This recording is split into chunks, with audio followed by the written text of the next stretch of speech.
लक्ष द्या। आता शिवाजीनगर किंवा पेठांमध्ये गाडी घेऊन जाताना तुम्हाला प्रदूषण टॅक्स भरावा लागू शकतो। पुण्यात वाढत चाललेल्या वाहतूक कोंडी आणि वायू प्रदूषणावर नियंत्रण मिळवण्यासाठी प्रशासनाने लो एमिशन झोन लागू करण्याचा प्रस्ताव तयार केला आहे। यानुसार शिवाजीनगर आणि मध्यवर्ती पेठ परिसरात जास्त प्रदूषण करणाऱ्या वाहनांना प्रवेशासाठी विशेष शुल्क आकारले जाण्याची शक्यता आहे।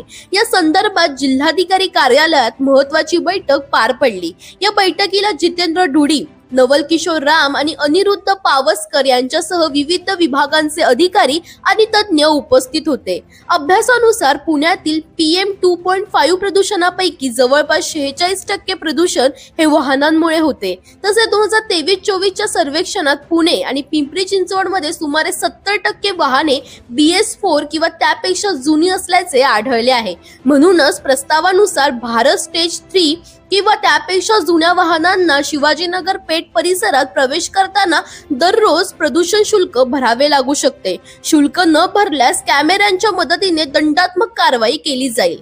पुढील टप्प्यात हा नियम BS4 वाहनांना लागू करण्याचा आणि लो एमिशन झोनचा विस्तार पुण्यातील इतर भागांमध्ये करण्याचाही प्रशासनाचा विचार आहे।